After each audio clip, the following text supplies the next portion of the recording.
आता काल काय काय बघितलं आपण लास्टला? येस, म्हणजे फिफ्थ आणि सेव्हन्थ हार्मोनिक इलिमिनेट केल्यानंतर म्हणजे कशी करायची वाइंडिंगच्या डिझाईननी, तर ते बघितलं. ओके,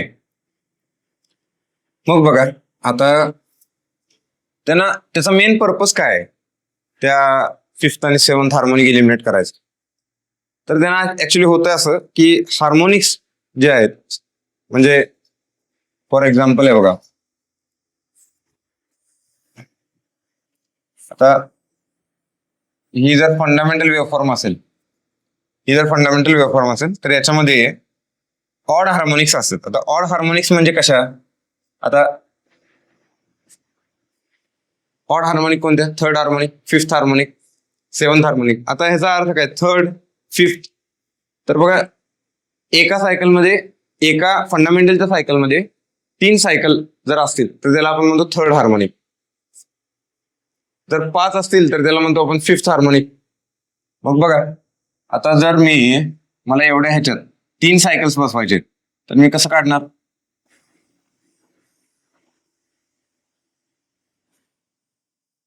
हे असं ना,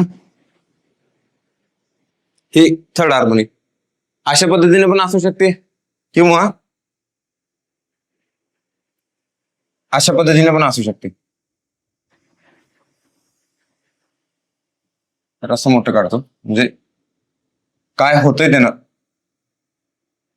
ते तुम्हाला क्लिअरली लक्षात येईल.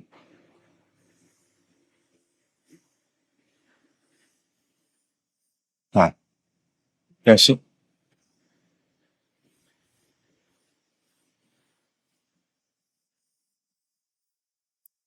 हे अशा पद्धतीची जी वेव्हफॉर्म आहे ती बघा, ही आहे थर्ड हार्मोनिक, हे थर्ड हार्मोनिक, हे फंडामेंटल, हे फंडामेंटल. थर्ड हार्मोनिक म्हणजे 1, 2, 3.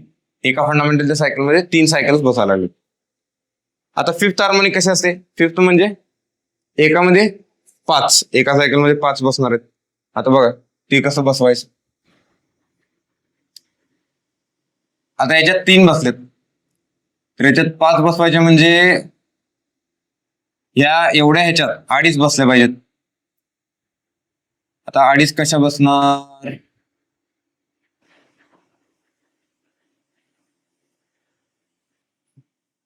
ओके, 1, 2, 2.5.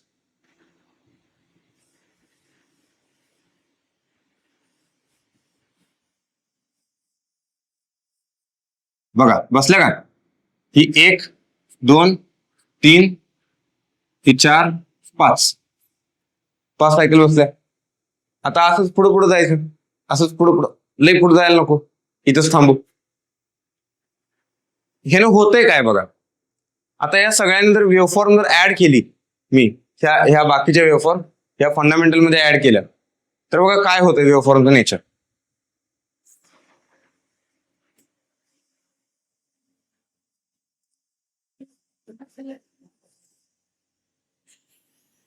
हा, आता इथं ही आणि ही ऍड झाल्या, ही आणि ही ऍड झाली. इथं बघा, ही थोडीशी वाढल्या, ही कमी झाल्या, आणि ही ओव्हरऑल याच्यात ऍड होणार आहे. आता ही जर ऍड झाली तर काय होतंय? ही आणि ही ऍड झाल्या, बरोबर, खाली आहे त्याचे पीक त्याचा, आणि एवढ्या पोर्शन मधनं ही कमी होणार, म्हणजे सबट्रॅक्ट होणार. तर ती कशी येते वेव्हफॉर्म?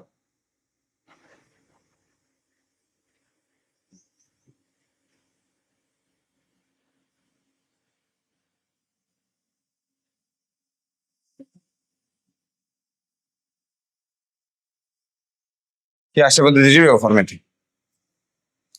ही सायनसॉइडल आहे ना, ती अशी बनते जेव्हा आपण सगळ्या ऍड करतो त्याच्यात. मग आपल्याला पाहिजे ती आलेही, त्या दोन्हीचा इफेक्ट आहे. मग म्हणून आपण काय करतो, त्या हार्मोनिक्स इलिमिनेशनच्या मागे लागतो. मग डिझाईन करतानाच, काल आपण बघितलं, डिझाईन करतानाच आपण फिफ्थ आणि सेव्हन्थ हार्मोनिक इलिमिनेट करू शकतो. फिफ्थ आणि सेव्हन्थ हार्मोनिक इलिमिनेट करू शकतोय, ठीक आहे. आणि ती इलिमिनेशन कसं बघितलं? अल्फाची व्हॅल्यू अल्फाची व्हॅल्यू 30 ठेवायची, बीटाची व्हॅल्यू 150. बीटाची व्हॅल्यू 150. बीटा म्हणजे कॉइल स्पॅन. कॉइल स्पॅन, ठीक आहे. बीटा म्हणजे काय? Coil span. आणि हा शॉर्ट पिच अँगल.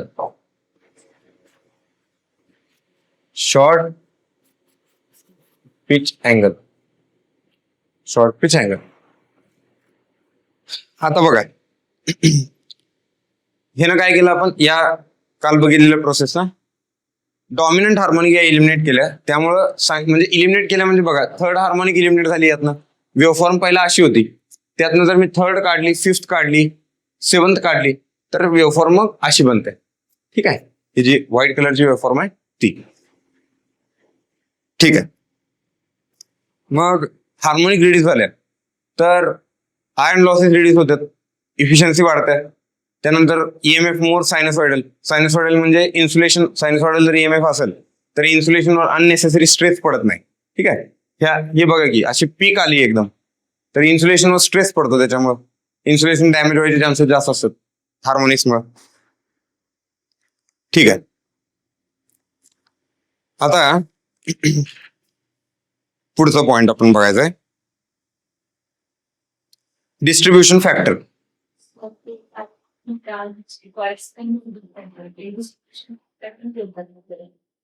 नाही नाही नाही, डिस्ट्रीब्युशन फॅक्टर वेगळा, केडी वेगळा, तोच बघायचा आज आपण.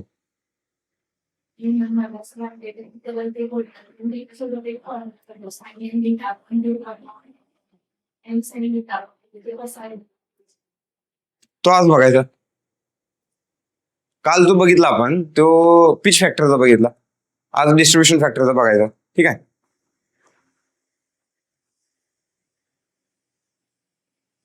बघा, आता आजचं हेडिंग असते डिस्ट्रीब्युशन फॅक्टर.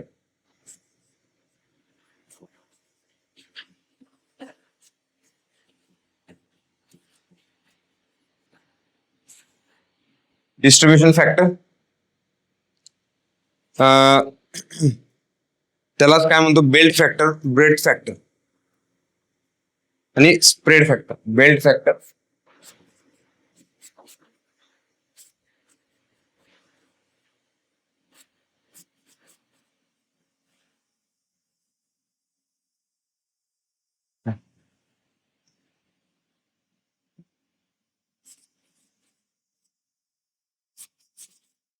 स्प्रेड फॅक्टर आणि स्प्रेड फॅक्टर. Spread factor.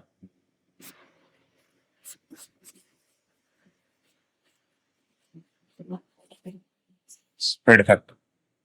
ठीक आहे. यालाच आपण काय म्हणतो बघा, केडी. याचा फॉर्म्युला येतोय EMF induced in EMF induced in distributed winding divided by EMF induced in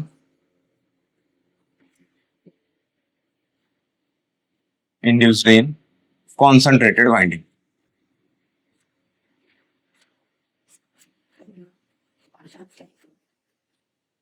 EMF induced in concentrated winding. आणि बघा हाच आपण कसं लिहितो, sine m gamma by 2 m sine gamma by 2 m sine gamma by 2 हा झाला KD.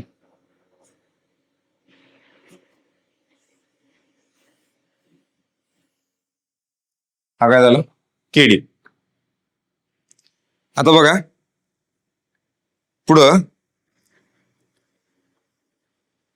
आता हे सगळं सांगतो मी तुम्हाला काय आहे ते. एम म्हणजे काय, गॅमा म्हणजे काय, हे बघूया आपण.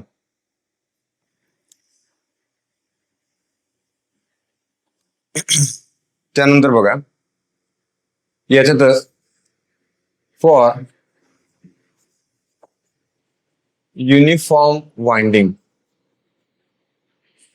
For uniform distributed winding. Uniform distributed winding. Uniform distributed winding. याच्यात काय असतं युनिफॉर्म डिस्ट्रीब्युटेड वाइंडिंग मध्ये? बघा, KD is equal to sine M gamma by 2 divided by pi by 180 into M gamma by 2. Pi by 180 into M gamma by 2. ठीक आहे. हा sir. हा, आता बघा यात एम गॅमा याला काय म्हणतो आपण? Phase spread. याला आपण म्हणतो फेज स्प्रेड. मग त्यात एम म्हणजे काय? एम म्हणजे slots per pole per phase. Slots per pole per phase. ठीक आहे. आता बघा, आणि गॅमा म्हणजे काय? Slot angle. काल बघितलं आपण. गॅमा म्हणजे स्लॉट अँगल. आता बघा, slots per pole per phase. आता ही काय कन्सेप्ट आहे ह्याच्याकडं येऊ आपण. आता पहिली गोष्ट, EMF induced in distributed winding.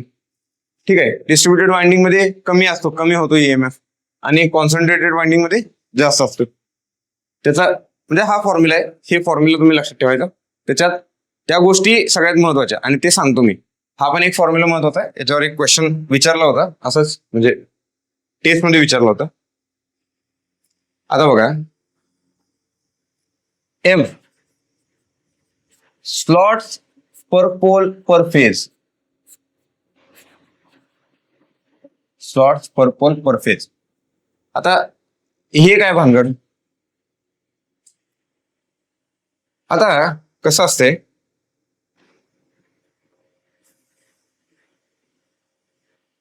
समजा 4 पोल मशीन आहे. Okay.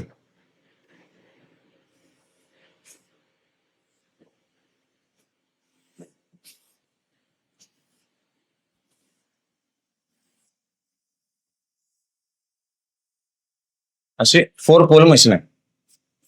North pole, south pole, north pole, south. Okay. आता एक पोल, प्रत्येक पोलच्या अंडर 3 फेज वाइंडिंग येतं. प्रत्येक पोलच्या अंडर. मग ते कसं ठेवायचं बघा. आता तुम्ही इथं जरी बघितलं, याच्यात टोटल स्लॉट्स किती आहेत? स्लॉट जर आपण मोजायचं म्हटलं, बघा, 1 2 3 4 5 6 7 8 9 10 11 12. टोटल 12 स्लॉट्स आहेत. ठीक आहे. Total 12 slots. जर 4 पोल असतील, 4 पोल असतील आणि 3 फेज वाइंडिंग आहे, 3 फेज वाइंडिंग आहे, तर एम ची व्हॅल्यू काय येते? M is equal to slots per pole per phase, म्हणजे 12 डिवायडेड बाय 4. ठीक आहे. Slots per pole per phase 1 येतो. किती आला? 1. म्हणजे बघा, ह्याचा अर्थ काय या गोष्टीचा? तुम्हाला आर फेज साठी इथे एक स्लॉट करायचा आहे, वाय फेज साठी इथे एक, आणि बी ला इथे एक. म्हणजे एका पोलच्या अंडर 3 स्लॉट पाहिजेत. एका पोलच्या अंडर 3 स्लॉट पाहिजे. आर साठी एक, वाय साठी एक, बी साठी एक. तसंच इथं आता हे प्रॉपरली डिस्ट्रीब्यूट करायचे आपल्याला, आणि मला किती काढायचे? टोटल 12 काढायचे. मग बघा, 4 8. ठीक आहे, तसं होणार नाही.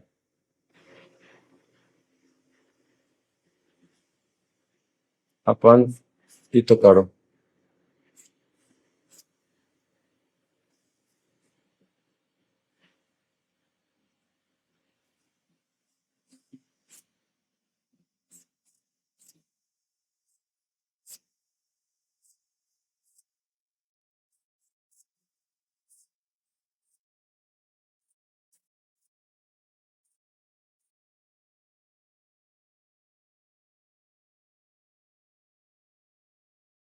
झाले का बघा बरोबर.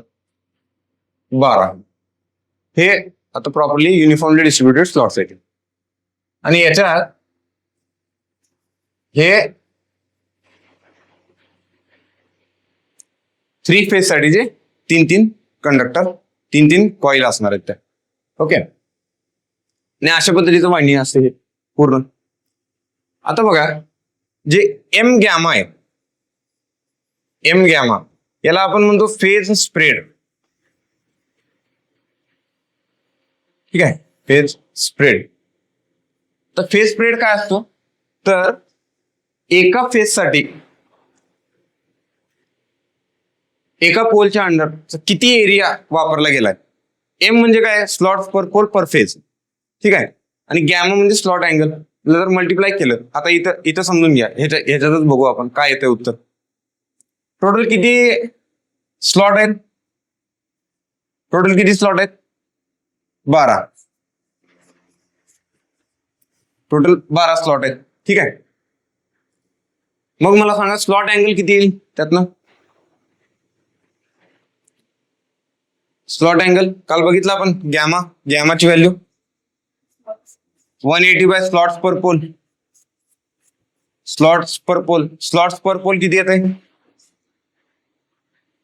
12 स्लॉट्स आहेत, 4 पोल, 12 भागिले 4 3, 180 बाय 3 म्हणजेच 60 आला. 60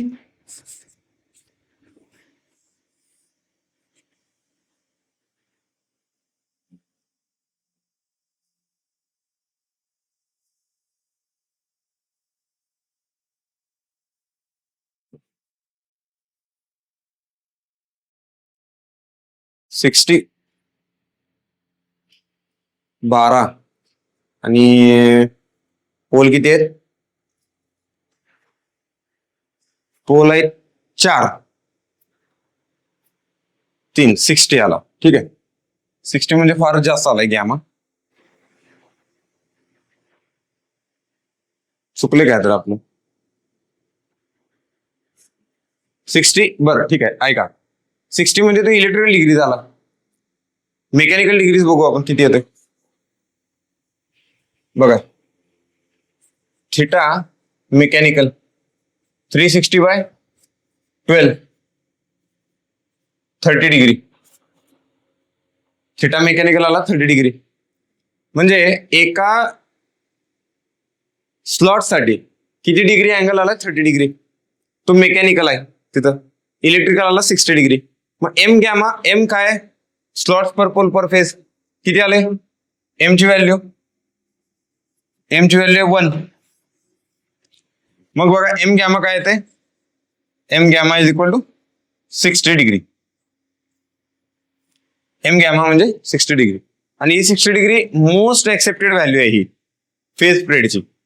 ठीक आहे, 60 डिग्री जर फेज स्प्रेड असेल ना, म्हणजे ते त्यांना बरेच फायदे आहेत आपल्याला. वाइंडिंग प्रॉपरली डिस्ट्रीब्युटेड असतं रोटरवर, आणि ईएमएफ इंड्युस्ड प्रॉपर सायनोसॉइडल येतो त्या ह्यानं. फेज स्प्रेड 60 डिग्री पण घेऊ शकतो आपण, आणि 120 डिग्री पण घेऊ शकतोय. पण 120 डिग्री जास्त ऍक्सेप्टेड नाही, त्यामुळे आपण 60 डिग्रीलाच थांबतोय. ठीक आहे, आता बघा मी तुम्हाला ह्याच्या डिटेल्स वाचून दाखवतो फेज स्प्रेडच्या. 60 degree phase spread is called narrow phase spread. ठीक आहे, 60 डिग्री याला आपण म्हणतो narrow phase spread, narrow phase spread. ठीक आहे, त्यानंतर काय म्हणलंय, 120 degree is wide phase spread. 120 degree बघा, 60 डिग्री जर घेतला 60 डिग्री तर नॅरो फेज स्प्रेड,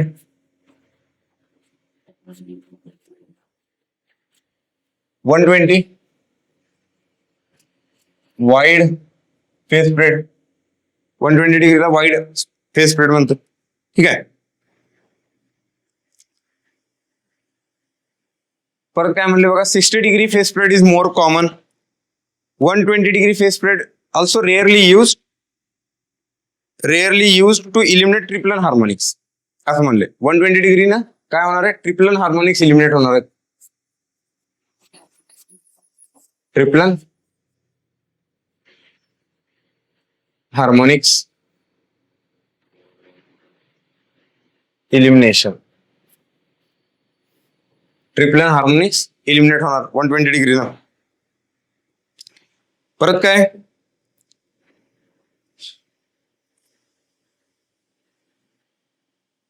त्यानं बघा आणि एक काय होतंय, जर फेज स्प्रेड जास्त ठेवलं ना आपण, as phase spread increases, phase spread increases, KVA rating, output power, generated voltage reduced. KVA rating, output power आणि generated voltage काय होते, रिड्यूस होते. As phase spread increases, KVA rating, output power and generated voltage reduced. बघा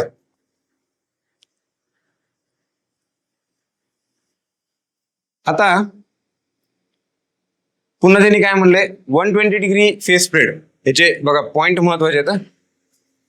हा पहिला point, दुसरा point, तिसरा point, चौथा point. 120 degree phase spread commonly used for double layer winding.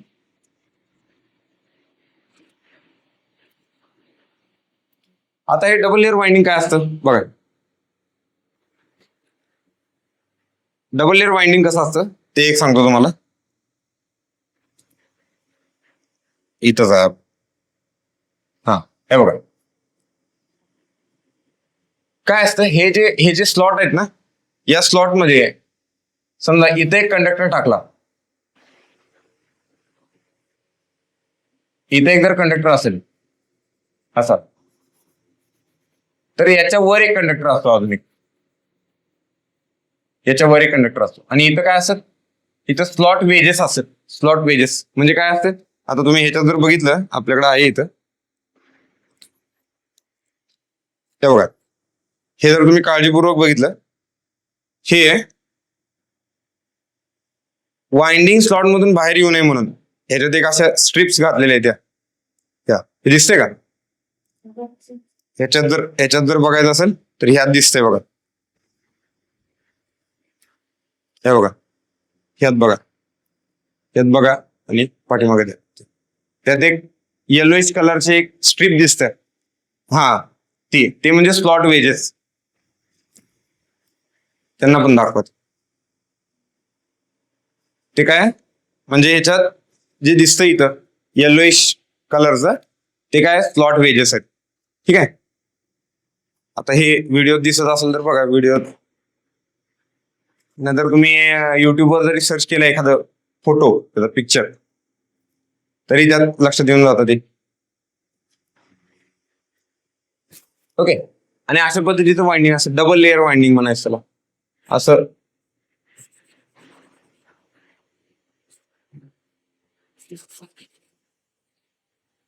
Okay. आणि ह्याचं कनेक्शन पण बघा इंटरेस्टिंग असतं बघा.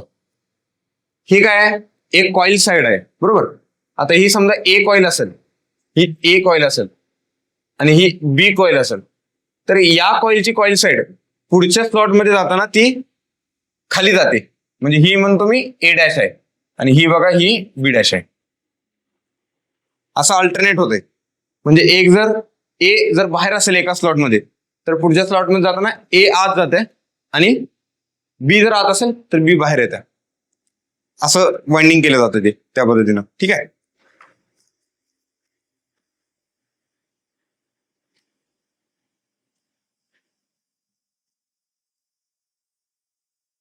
ठीक आहे.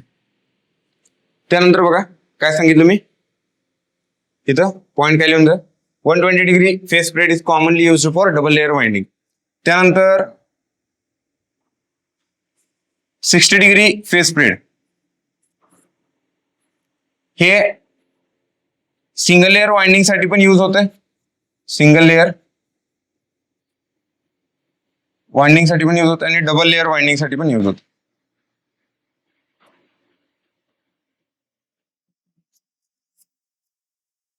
सिंगल लेअर वाइंडिंग साठी पण यूज होतो, डबल लेअर वाइंडिंग साठी पण यूज होतो. ठीक आहे. परत बघा हा आता 60 डिग्री फेस स्प्रेड ह्याचा म्हणजे 60 डिग्री फेस स्प्रेड मध्ये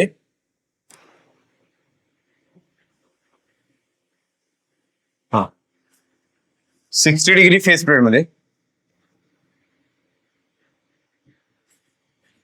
60 डिग्री फेस स्प्रेड मध्ये जर आपण या पद्धतीचं वाइंडिंग केलं तर बघा ट्रिप्लन हार्मोनिक्स किंवा ट्रिप्लन हार्मोनिक्स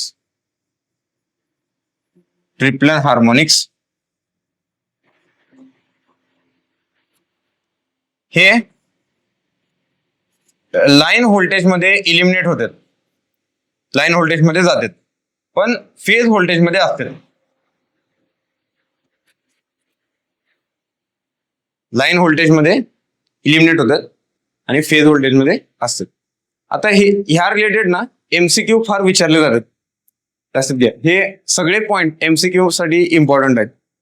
एक म्हणजे पहिला पॉइंट काय बघा 60 degree narrow face spread, 120 degree wide face spread. त्यानंतर 120 डिग्री मध्ये ट्रिप्लन हार्मोनिक्स इलिमिनेट होतात. 60 डिग्री मध्ये पण होतात पण 60 डिग्री मध्ये फेज व्होल्टेज मध्ये राहतात, लाईन व्होल्टेज मध्ये इलिमिनेट होतात. ठीक आहे. परत फेस स्प्रेड जसं वाढवत जाऊ म्हणजे 120 डिग्री फेस स्प्रेडला ह्याचा अर्थ काय बघा, ह्याचा अर्थ तुम्हाला जर कम्पेअर करायचं असेल तर 120 डिग्री फेस स्प्रेडला जी केव्ही रेटिंग असणार आहे किंवा आउटपुट पॉवर आणि ईएमएफ जनरेटर मिळणार आहे आपल्याला 120 डिग्री फेस स्प्रेडला तो कमी असणार आहे as compared to 60 degree phase spread. As compared to 60 degree phase spread. ठीक आहे. हे पॉइंट आहे लक्षात येते. म्हणजे फेस स्प्रेड जसं वाढत जाईल तसं काय होतंय आउटपुट पॉवर त्यानंतर केव्ही रेटिंग आणि ईएमएफ जनरेटेड हा कमी कमी होत जातो. ठीक आहे. त्यानंतर बघा 60 degree phase spread single layer winding साठी आणि डबल लेअर वाइंडिंग साठी दोन्हीसाठी यूज होते. 120 डिग्री फेस स्प्रेड फक्त डबल लेअर वाइंडिंग मध्ये मिळतं आपल्याला. डबल लेअर वाइंडिंग म्हणून सांगितलं तुम्हाला काय असतं ते कसं असतं. ओके तर हे असे पॉइंट यातले महत्वाचे आहेत.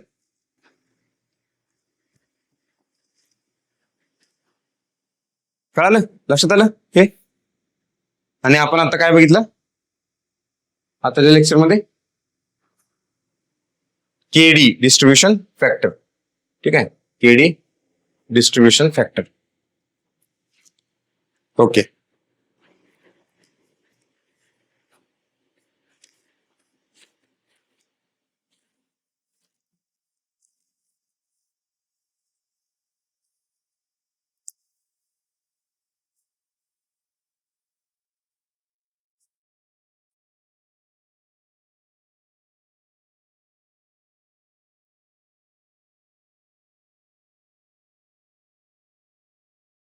ठीक आहे.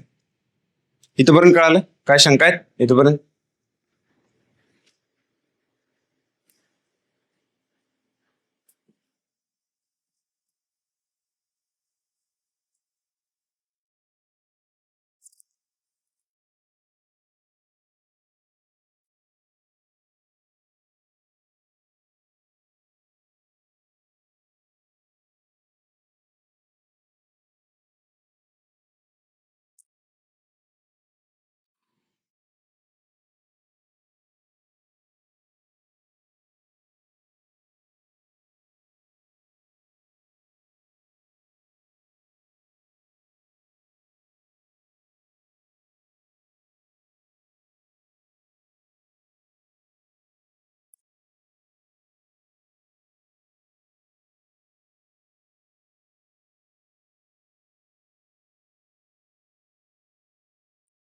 ओके.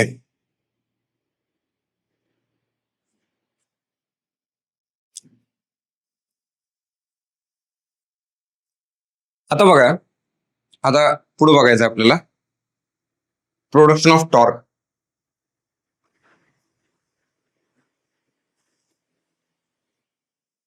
बघा, पुढचा पॉइंट आहे आपला प्रोडक्शन ऑफ टॉर्क.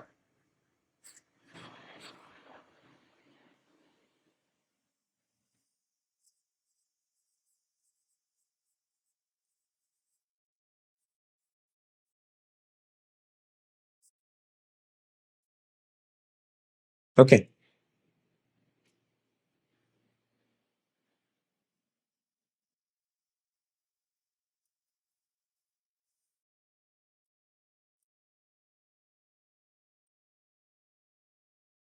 आता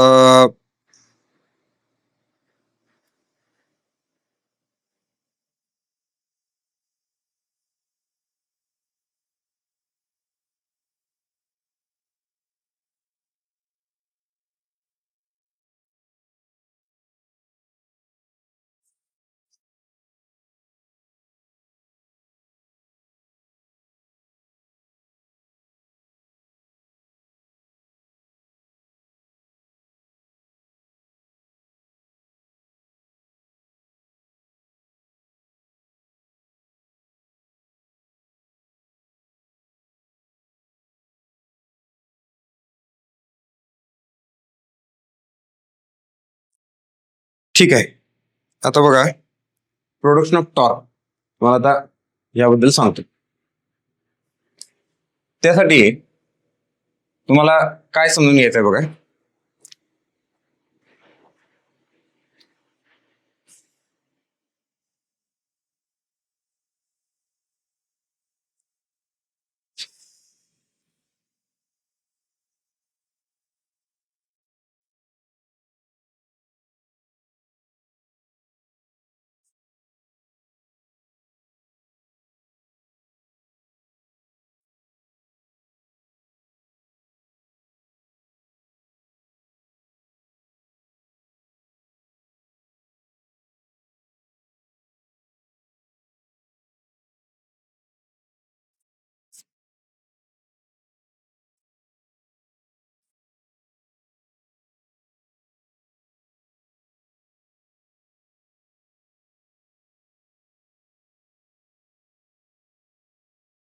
ओके.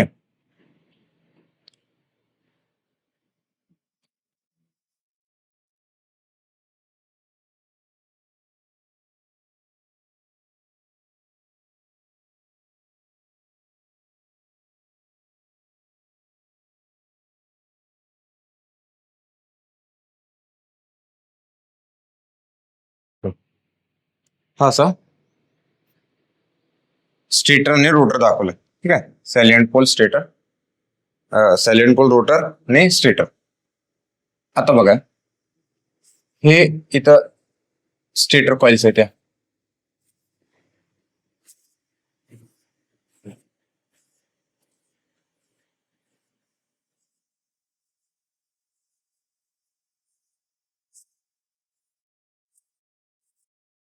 त्या स्टेटर कॉइल आहे. ओके. आता आपण पहिला बघूया जनरेटर साठी. जनरेटर साठी काय होते. आता जनरेटर मध्ये माहिती आहे तुम्हाला जनरेटरची ऍक्शन कशी असते. आपण प्राइम मूवर लावून त्याचा रोटर फिरवतोय. प्राइम मूवरने हा रोटर फिरतोय.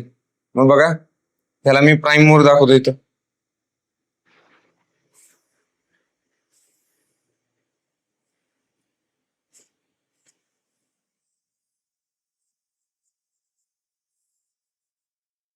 या पद्धतीने असं रोटेट होणार आहे इथं. ठीक आहे, रोटर फिरणार म्हणजे रोटरची डायरेक्शन काय क्लॉकवाईज आहे हे लक्षात घ्या. रोटरची डायरेक्शन क्लॉकवाईज आहे. आता प्राइम मूवर कशाला फिरवतोय. रोटरला फिरवतोय, बरोबर. रोटरवर जे वाइंडिंग असतं इथं, ठीक आहे, यातनं जो फ्लक्स तयार होतो ना याला आपण म्हणतो मेन फील्ड फ्लक्स, कारण ही मेन फील्ड आहे, फील्ड वाइंडिंग आहे. ते समजा इथे नॉर्थ साऊथ असे पोल तयार झाले. ओके, मग बघा रोटर वाइंडिंग, याला आपण काय म्हणतो? Main field winding. Main field winding आहे. ठीक आहे, फील्ड वाइंडिंग म्हणजे कोणतं वाइंडिंग सांगितलं तुम्ही? Winding which creates flux. आणि दुसरं वाइंडिंग कुठलं असतं? Armature winding. आर्मेचर वाइंडिंग काय करतंय?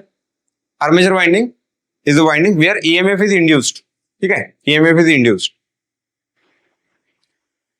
मग बघा आता याच्यात मेन फील्ड वाइंडिंग, दुसरं वाइंडिंग कुठलं आहे स्टेटरवरचं? Stator winding, armature winding.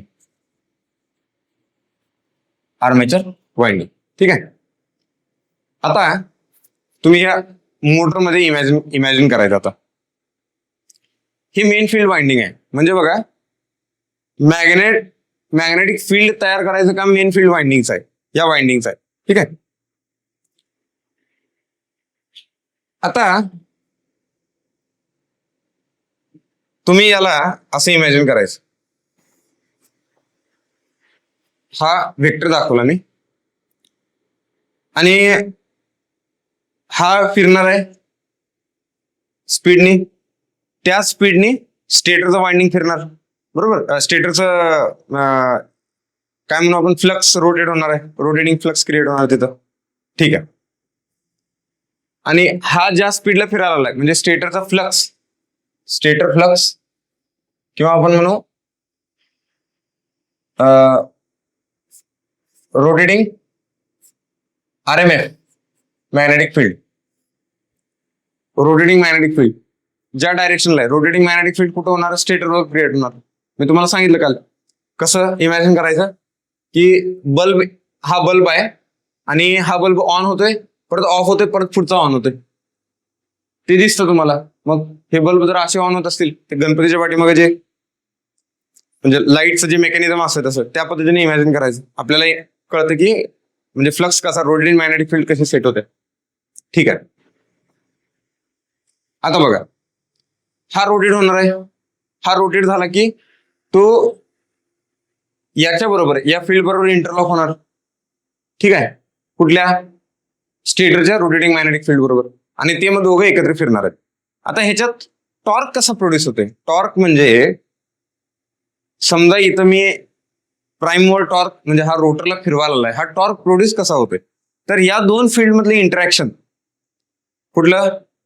Rotor RMF, rotor magnetic field, rotating magnetic field, आणि स्टेटरची रोटेटिंग मॅग्नेटिक फील्ड, यामध्ये जे इंटरॅक्शन होतं ना, या इंटरॅक्शनमुळे टॉर्क प्रोड्यूस होते. आता हे तुम्ही इमॅजिन कसं करायचं बघा.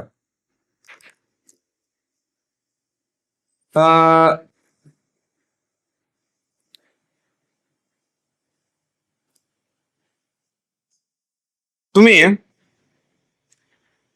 ते बागेतलं जे चक्र असते ते काय म्हणतो आपण त्याला? गोल गोल गोल फिरते ते मेरी गो राऊंड ना. हा, गोल गोल गोल गोल फिरते ते. ठीक आहे, त्याला इमॅजिन करा. तिथं त्या चक्रावर तुम्ही बसलाय असं इमॅजिन करा. ते चक्र फिरायला लागले, गोल गोल गोल फिरवले ऑलरेडी, आणि तुम्ही फिरायला लागलाय त्याच्याबरोबर. आता त्या चक्करच्या बाहेर जी उभारलेत लोक, त्यात एका कुठल्या तर तुमच्या मैत्रिणीला तुम्ही पकडलं, काय होणार आहे? काय होणार? ती पण फिरणार, बरोबर. पण फिरवायला कोण लागले? तुम्ही लागलाय फिरवायला. आता मला सांगा, त्या जर मैत्रिणीला तुम्ही पकडलं, समजा हे असं मेरी गो राऊंडचं हे चक्र आहे, आणि तुम्ही समजा इथं आहे आणि या हाताने असं पकडलं इथं, तर इथं जो दुसरा व्यक्ती पळायला लागलाय, हा असं पळणार ना. कळते का चित्रकला माझी? हा पुढे आहे, हे पुढे पळायला लागले असे. ठीक आहे, आणि हे पाठीमागे यायला लागले. मला सांगा, ती इमॅजिन झाली कन्सेप्ट. आता त्याच्यामध्ये हात पुढं कुणाचा असेल, ताकद कोण लावायला लागले? तुम्ही इमॅजिन करा, तुम्ही त्या मेरी ग्राउंडवर बसलाय आणि तुमची मैत्रीण दुसरी जी कोण आहे मित्र मैत्रीण ती बाहेर उभारल्यात, ठीक आहे, आणि तुम्ही फिरता फिरता हात पकडला त्यांचा. आता काय होणार आहे? पुढं ताकद कोण लावणार आहे? तुम्ही लावणार, बरोबर. फील झालं ते ताकद तुम्ही लावणार आणि पाठीमागे ते ओढले जाणार आहेत. आता जर अशा पद्धतीची क्रिया झाली, आता समजा ही ताकद जी लावणार त्याला आपण म्हणतो, या फील्डला म्हणायचं main field MMF. Main field MMF. आणि ही जी आहे ती आहे कुठली? Armature MMF. ठीक आहे,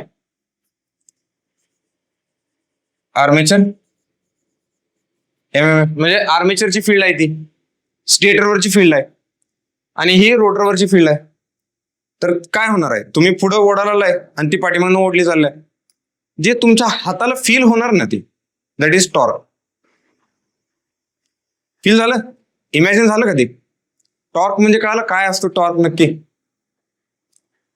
त्या मेरीगो राऊंड मध्ये जे आता तुम्ही ओढणार आहे त्याला थोडस मागा असणार ती, बरोबर एक्झॅक्टली सेम येणार नाही. जर समजा ऐका, जर बाहेरची तुमची मैत्रीण सेम स्पीडनं पळायला लागली तुमच्या बरोबर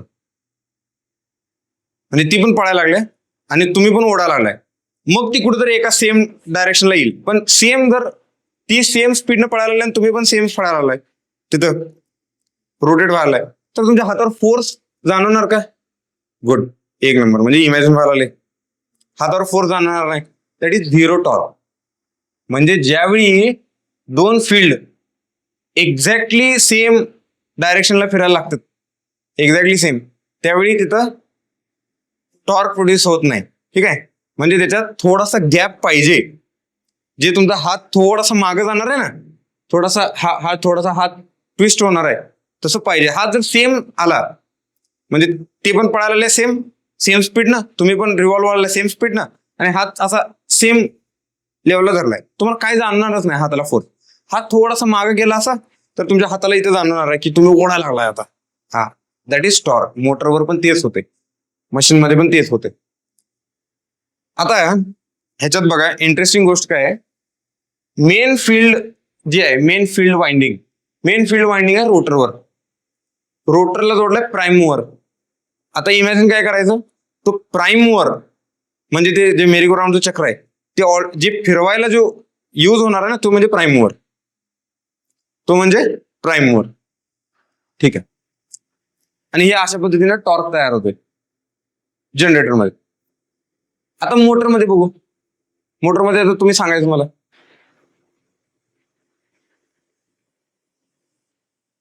मोटर म्हणजे काय?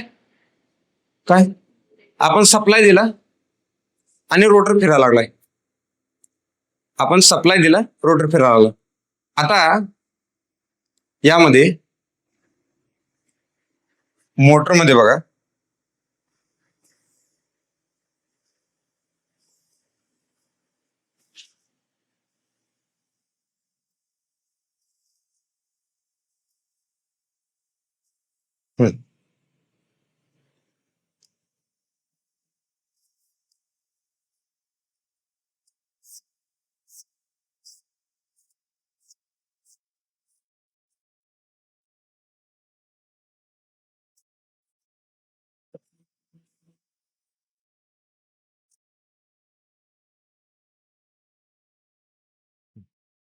आता हे काय मेन फील्ड वाइंडिंग आहे, ठीक आहे.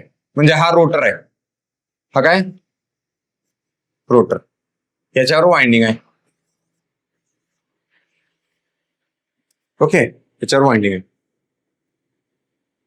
ही मेरी गो राऊंड चक्र ते, त्यात तुम्ही बसलाय. आता मोटरचा प्रिन्सिपल काय असतो, ती मेरी गो राऊंड म्हणजे रोटर आहे, तो फिरला पाहिजे. कसा फिरणार? याला सप्लाय दिला मी,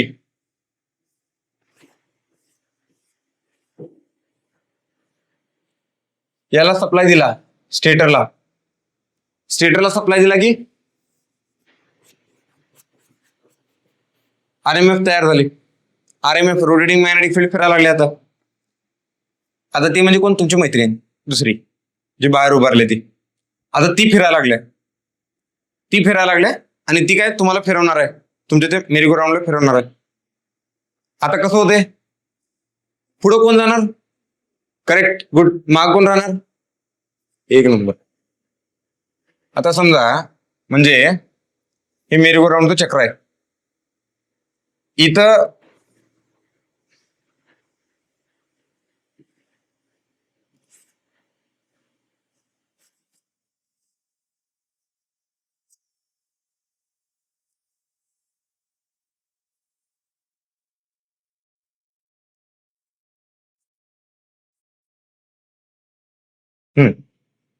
ही पुढे पळणार. ही तुम्ही मेरी गो राऊंडवर बसलाय आणि ही तुम्हाला ओढणार आहे. तुम्हाला ओढायला लागले की ते चक्रवून फिरणार ना. आता पळायला लागले कोण? बाहेरची मैत्रीण पळायला लागले आणि मग ती तुम्ही बसलाय मेरी गो राऊंडवर आणि ती तुमचा हात पकडलाय आणि ते तुम्हाला बाहेर ना फिरवणार. चक्र फिरलं का? That is motor principle. फिरलं का चक्र? Yes, that is motor principle. आणि ह्याच्यात बघा पुढं कोण असणार आहे? ही म्हणजे आर्मेचर फील्ड आणि ही रोटरवरची फील्ड, रोटर फील्ड. ठीक आहे, रोटर फील्ड. पुढं कोण असणार? Armature field. म्हणजे बघा जर मी इथं ही जर आर्मेचर फील्ड असेल तर मी अशी आर्मेचर फील्ड दाखवली आणि इथं जर मी ही रोटर फील्ड दाखवली तर समजा हे असं ड्रॉ केलं तर ही आर्मेचर फील्ड असणार, आर्मेचर फील्ड, आणि ही रोटर फील्ड असणार, ही रोटर फील्ड असणार. समजलं? इथं काय होतं? ही बघा ही रोटर फील्ड होती आणि समजा इथं कॉईल आहे आणि ही आर्मेचर फील्ड आहे. याला आपण असं दाखवू, ही आर्मेचर फील्ड आहे. ठीक आहे, मागं ती आहे. समजते का?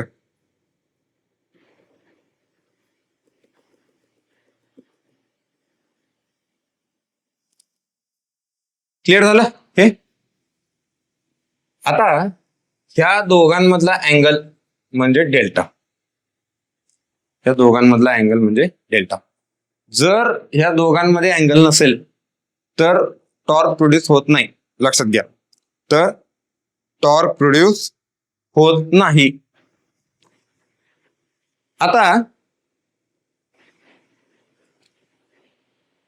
इथपर्यंत कळालं? हा. आता बघा हे काय? आता आर्मेचर आहे, आर्मेचर एमएमएफ, हा रोटर एमएमएफ म्हणजे main field MMF.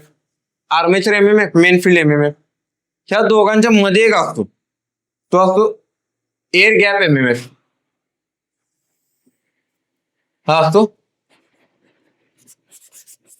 Air gap MMF. ठीक आहे, या दोघांच्या मध्ये एक असतो, त्यांचा रिझल्ट. यातला अँगल असतो लॅम्बडा.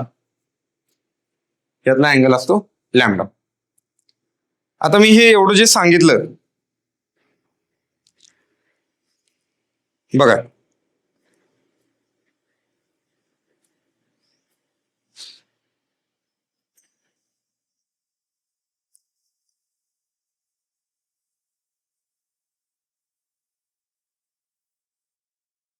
आता तुम्हाला सांगतो मी ह्या सगळ्या गोष्टीचं कन्क्लुजन सांगणार आहे बरं का पुढं, त्यामुळं जरा फक्त डोक्यात ते राहू दे. आता बघा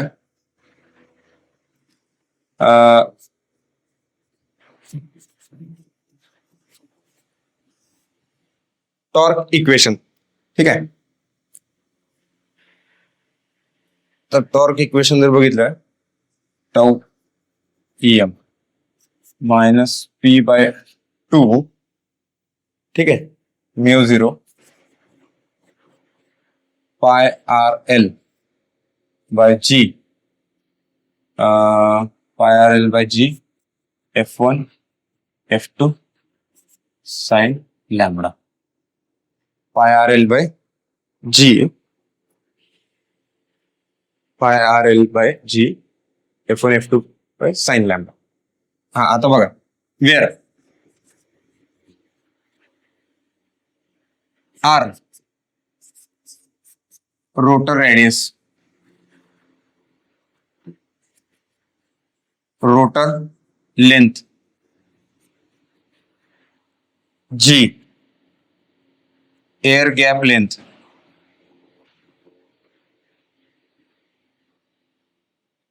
F1 stator MMF, F2 rotor MMF आणि लॅमडा टॉर्क अँगल. तोच अँगल कुठला आहे तो? येस, रोटर फील्ड किंवा एअर गॅप मधला. करेक्ट. म्हणजे बघा हा अँगल, हा इथं पण सांगू शकतो आपण. जर समजा मी याला रिझल्टंट असं दाखवलं, हा रिझल्टंट आहे म्हणजे एमएमएफ एअर गॅप मधला रिझल्टंट एमएमएफ. तर यांच्यामधला अँगल हा अँगल काय असणार आहे? हा असणार आहे लॅमडा, हा असणार आहे लॅमडा. दोन्ही सेम असणार हे. आणि हा असणार आहे डेल्टा. ओके. आता बघा तुम्ही टॉर्क इक्वेशन बघितलं. हा हे टॉर्क इक्वेशन बघितलं. लॅमडा जर असेल तरच साईनची काय तर व्हॅल्यू येणार आहे. लॅमडा जर 0 झाला टॉर्क 0. मग तुम्हाला म्हटलं ना, दोन्ही जर सेम आले, सेम एका लाईनला आले बरोबर, तर टॉर्क प्रोडक्शन 0. म्हणजे त्यांच्यात दोन ह्याच्यात अँगल पाहिजेच पाहिजे.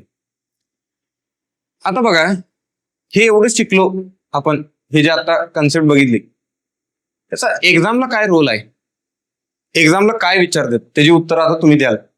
सगळं तयारी झाली आपली, तुम्हाला बेसिक जे सांगायचं ते सांगितलं. आता बघा, आता जनरेटर जे आता सांगितलं ते सगळं आठवायचं बरं का. जे आता सांगितलं ते सगळं आठवायचं. ओके.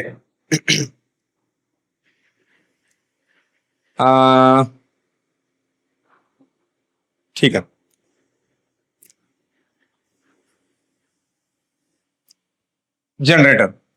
जनरेटरच्या बाबतीत आता समजा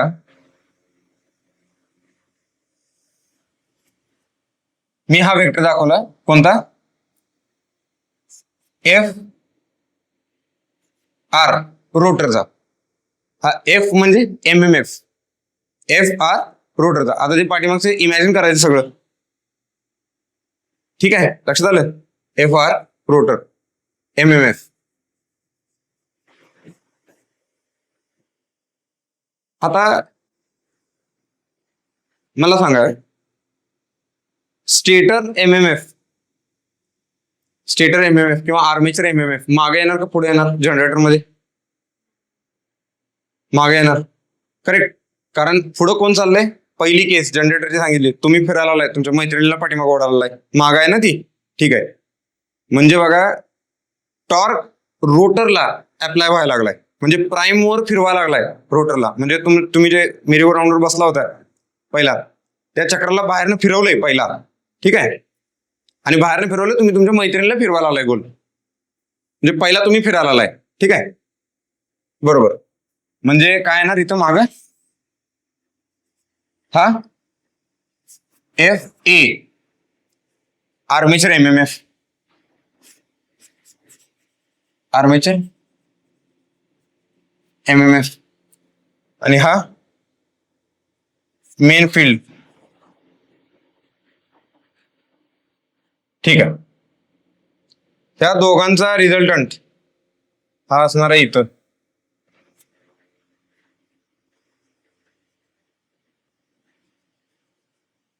हा काय असणार आहे? F G air gap MMF MMF in air gap, यातला अँगल हा डेल्टा, यातला अँगल लॅम्बडा, इथला पण अँगल हा लॅम्बडा. आणि पुढं कोण आहे, रोटेशन वेक्टरचं या डायरेक्शनला आहे, लक्षात आलं, या डायरेक्शनला रोटेट व्हायला आहे, म्हणजे क्लॉकवाईज रोटेशन आहे, क्लॉकवाईज रोटेशन आहे. मागं कोण आहे, येस आर्मेचर एमएमएफ. आता बघा मोटरमध्ये, हा मोटरमध्ये फिरणार कोण आहे, तुम्ही फिरणार आहे, बाहेर तुमची मैत्रीण ऑलरेडी पळायला आल्या, ती तुमच्या त्या चक्राला फिरवणार, चक्र म्हणजे मोटर ती त्यावेळी. आता पुढं कोण असणार आहे, yes F A armature MMF. मागं कोण असणार, F R म्हटले ना, रोटर MMF किंवा main field MMF, main field MMF यांचा resultant.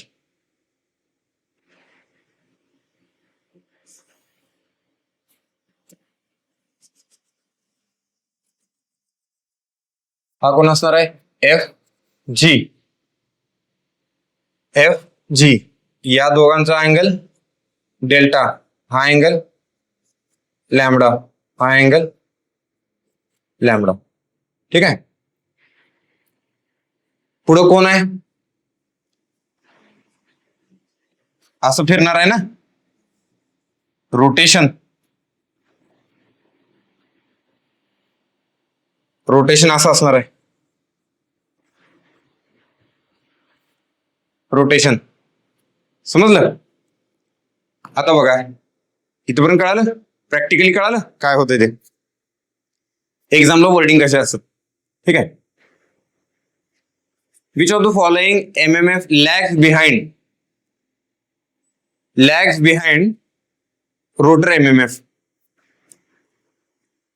Which of the following MMF lags behind rotor MMF. कुठले air gap MMF, armature MMF आणि एअर गॅप MMF. मग तुम्ही काय म्हणणार इथं, जर म्हणजे armature MMF lags behind air gap MMF, air gap MMF lags behind main field MMF किंवा रोटर MMF. कळलं. अजून एक स्टेटमेंट कसं तयार करणार, air gap MMF leads armature MMF आणि main field MMF leads air gap MMF किंवा main field MMF leads armature MMF. इथं सांगा दोन्ही भाषेत कुठला रोटर MMF. करेक्ट. आणि rotor MMF lags air gap MMF by angle lambda. Correct. आणि rotor main field MMF किंवा rotor MMF lags armature MMF by angle delta. Correct. एक्झामचे question एक्झामला हे विचारलेलं आहे, त्यावेळी तुम्हाला सांगता आलं पाहिजे, त्यावेळी व्यवस्थित जर तुम्हाला इमॅजिन झालं, हे आता जे बोललो ते तसंच इमॅजिन करायचं एक्झामला. सगळ्यात कन्फ्युजिंग म्हणजे आतापर्यंत ऐकलेल्या स्टुडंटकडनं ऐकलेला रिस्पॉन्स आहे, हे सगळ्यात कन्फ्युजिंग पार्ट आहे. नाही काय वाटलं कन्फ्युजन, इमॅजिन करायचं इथनं, जे आधी स्टोरी सांगितली एवढी सगळी ती इमॅजिन करायची. ठीक आहे.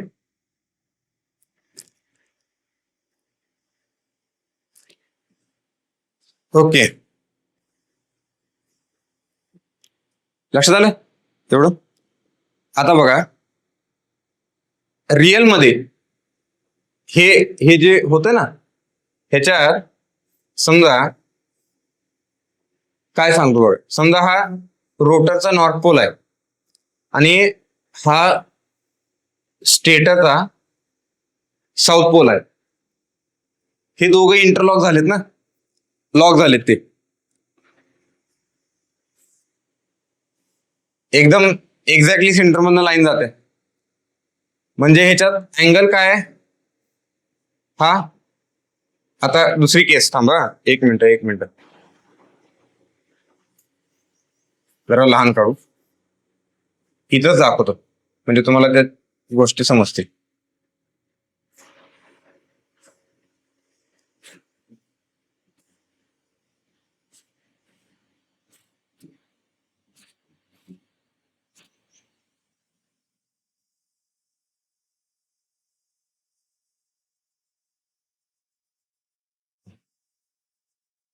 हा साऊथ पोल आहे, नॉर्थ पोल आहे, हा स्टेटरचा पोल आहे, हा रोटरचा पोल आहे, हा स्टेटरचा पोल आहे, हा रोटरचा पोल आहे.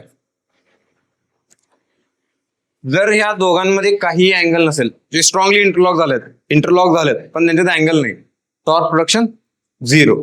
आणि जर ह्या दोघांमध्ये जर अँगल असेल हा डेल्टा, तर टॉर्क प्रोडक्शन, आता जे बघितलं ना आपण तो अँगल, तो म्हणजे डेल्टा. इमॅजिन करताना तसंच करायचं. आणि टॉर्क फील झाला का हातावर फिरताना? हा झाला ना, ठीक आहे. तर ते म्हणजे बघा अशा अशा पद्धतीने टॉर्क असतो त्याच्यात मोटरमध्ये. हे तुम्ही पुस्तकात असं शिकलेलं आहे, ठीक आहे. पण एक्झाम मध्ये हे क्वेश्चन आता जास्त विचार लागलेत. लक्षात आलं? ओके,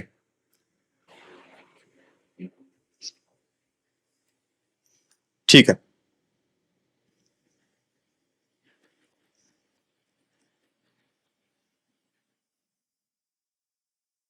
क्लिअर झालं इथंपर्यंत? ठीक आहे. प्रोडक्शन ऑफ टॉर्क इथं थांबू आपण आज. प्रोडक्शन ऑफ टॉर्क कळालं तुम्हाला काय असतं ते. आणि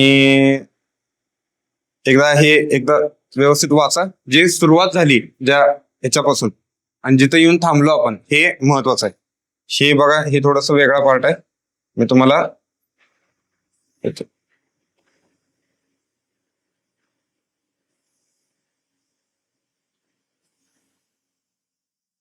हा वेगळा पार्ट आहे, ठीक आहे.